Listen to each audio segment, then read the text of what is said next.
Madrugada de 3 de agosto de 1961, o general Farias, chefe do Departamento do Estado-Maior das Forças Armadas Brasileiras, recebeu um telefonema do presidente da República.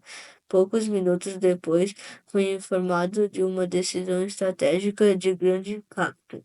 O Brasil deveria organizar uma operação militar para invadir a Guiana Francesa, o que implicaria inevitavelmente em confronto direto com a França. A escolha desse território como alvo não era aleatória. A Guiana Francesa constituiu uma singularidade no mapa político da América do Sul, embora esteja localizado no extremo norte do continente, limitando-se com Suriname e com o Brasil.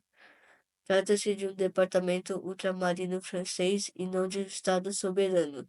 Essa condição peculiar sempre gerou tensões, uma vez que representa a permanência de uma potência europeia em território sul-americano, o que contraria, em certa medida, os ideais de autodeterminação e de integração continental. A trajetória histórica da região remonta ao período das grandes navegações. Cristóvão Colombo avistou suas terras em 1498, mas, diante da expressiva presença de populações indígenas ao longo da costa, optou por não desembarcar. Nos anos subsequentes, outros navegadores europeus exploraram a área, porém sem êxito em estabelecer colônias duradouras. Essa dificuldade estava relacionada tanto à resistência dos povos originários quanto às condições naturais adversas da região, caracterizada por clima tropical úmido, florestas densas e solos poucos propícios à agricultura intensiva dos moldes europeus. Durante as guerras napoleônicas do século XIX, Portugal, que na época governava o Brasil como colônia, chegou a ocupar a região, construindo algumas estruturas e planejando iniciativas de desenvolvimento. No entanto, com a derrota de Napoleão e a restauração da ordem internacional, Portugal foi obrigado a devolver o território à França em 1817, em cumprimento aos tratos confirmados após o Congresso de Viena. Desde então, a presença francesa na América do Sul tornou-se objeto de controvérsia. A França, interessada em manter um posto estratégico no continente, procurava consolidar sua influência, ainda que limitada ao pequeno território da Guiana. O Brasil, por sua vez, nunca deixou de considerar tal presença como um fator de estabilidade regional. Muitos políticos e militares brasileiros entendiam que a existência da Guiana Francesa era uma anomalia histórica e que, em um cenário ideal, aquela área deveria ser integrada ao território nacional ou transformada em Estado independente.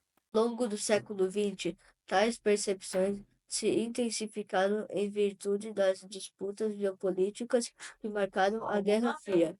O continente sul-americano, tradicionalmente visto como esfera da influência dos Estados Unidos e de seus aliados, tornou-se palco de estratégias indiretas entre as grandes potências. Nesse contexto, a presença da França, uma nação europeia com aspirações globais, era vista como desconfiança. Assim, a ordem recebida pelo general Farias em 1971 não pode ser interpretada como um episódio isolado, mas sim como parte de uma longa cadeia de tensões históricas, políticas e diplomáticas que vinham se acumulando há séculos. Em 1961, a independência da Mauritânia encerrou o acesso da frota francesa às águas antes utilizadas para a pesca de lagosta. Em busca de novas áreas de exploração, os pescadores franceses voltaram-se para o Atlântico Sul, estabelecendo operações ao longo da costa nordeste do Brasil.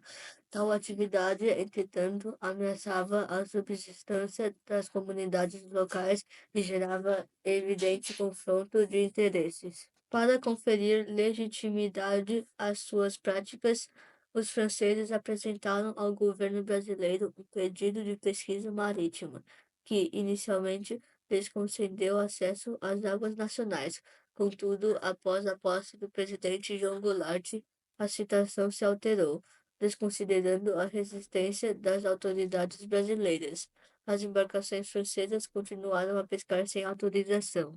Diante da recusa em atacar as determinações presidenciais, a Marinha do Brasil interveio em janeiro de 1962, passando da simples expulsão a apreensão de navios franceses.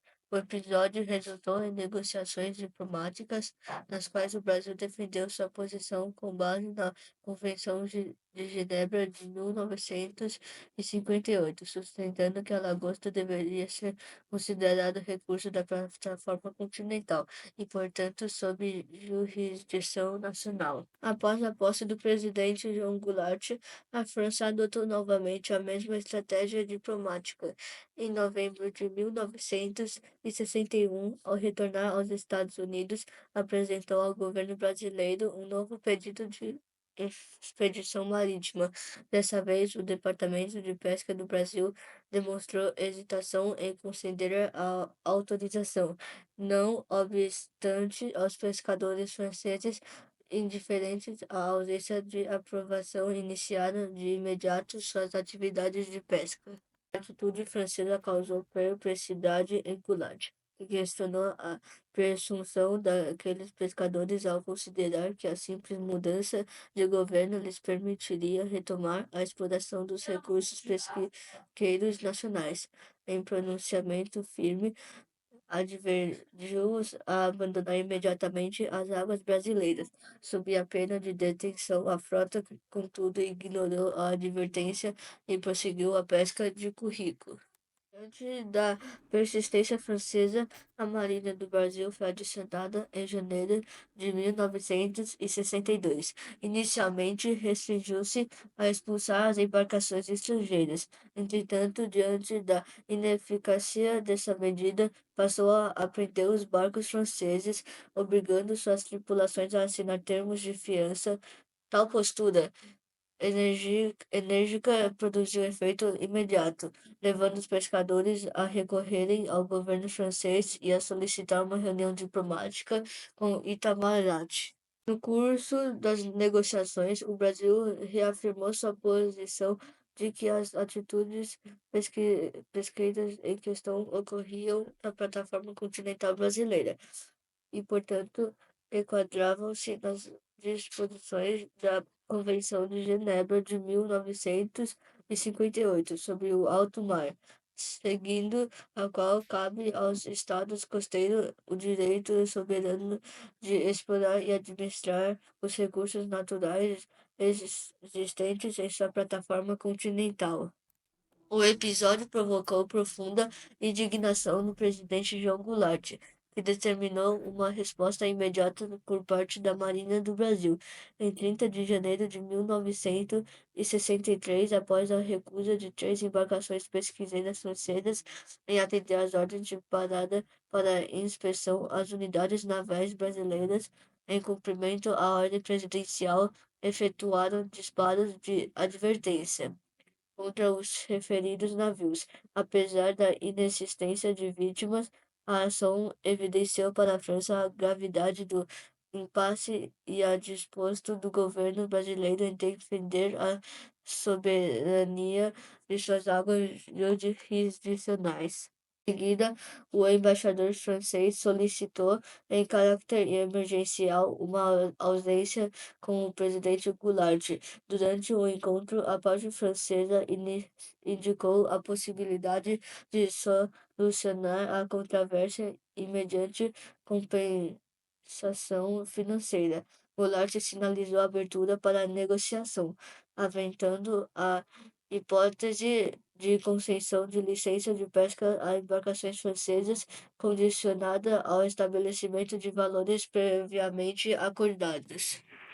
Contudo, a mera perspectiva de tal concessão suscitou intensa reação no cenário político inteiro.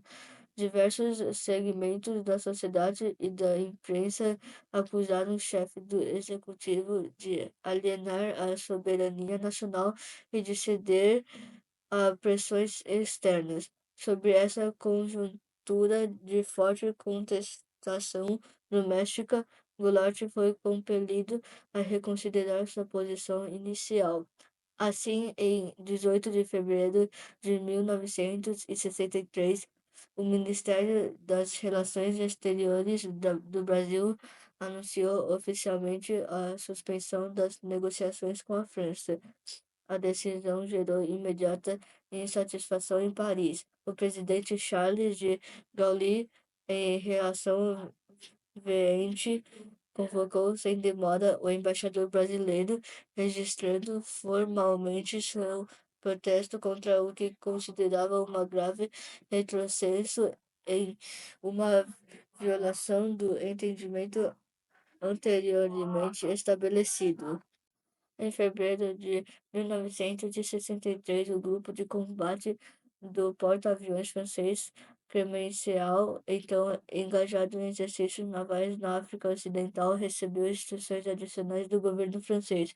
O contratorpedo Tartu foi destacado para missões eficientes, quando a força-tarefa principal se reagrupou e dirigiu-se ao Senegal, posicionando-se em estado de condição para uma eventual travessia do Atlântico. Tal deslocamento evidenciava a disposição da França em sustentar sua posição por meio de emprego potencial da força militar.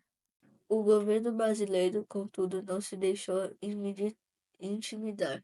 O presidente João Goulart, informado da movimentação francesa, convocou imediatamente os titulares dos três ministérios militares e determinou a mobilização das forças armadas.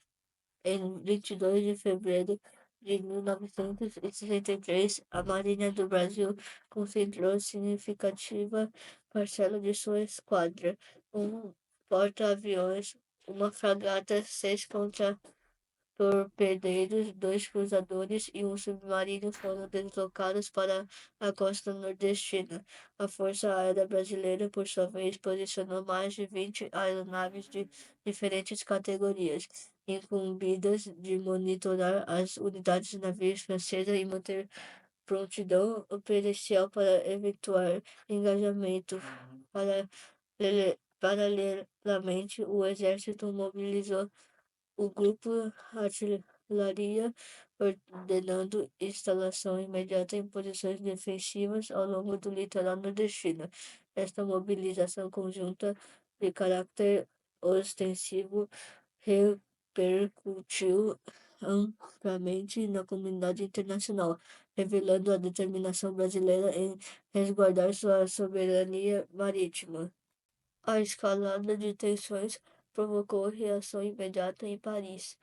Em 23 de fevereiro de 1963, o presidente Charles de Gaulle convocou uma reunião extraordinária de alto comando, com a presença dos principais generais franceses. Na ocasião, foram apresentados relatórios comparativos entre as capacidades navais, aéreas e terrestres brasileiras e os meios dispositivos na base francesa na Guiana, bem como a projeção de forças que a França poderia mobilizar na região atlântica. A avaliação demonstrou que a correlação de forças não favorecia uma intervenção direta, impondo custos diplomáticos e militares significativos à França. Diante desse diagnóstico, Paris optou por rever sua estratégia em 27 de fevereiro de 1963. O governo francês determinou a retirada do navio Cartox e remontou as negociações bilaterais com o Brasil. O acordo subsequente estabeleceu que os pescadores franceses podiam operar em áreas previamente delimitadas, condicionados, entretanto, à obrigação de compartilhar parcela de seus lucros com os pescadores brasileiros. Esse arranjo marcou o encerramento do episódio, frequentemente denominando crise da pesca de lagosta embora não tenha evoluído para um confronto bélico direto, representou um momento de tensão significativa nas relações franco-brasileiras. A desfecho ilustra, de um lado, a limite de projeção de poder francês no Atlântico do Sul e, de outro, a afirmação do Brasil como ator regional disposto a defender seus direitos soberanos à luz do direito internacional, particularmente no que tange à exploração dos recursos naturais da plataforma continental.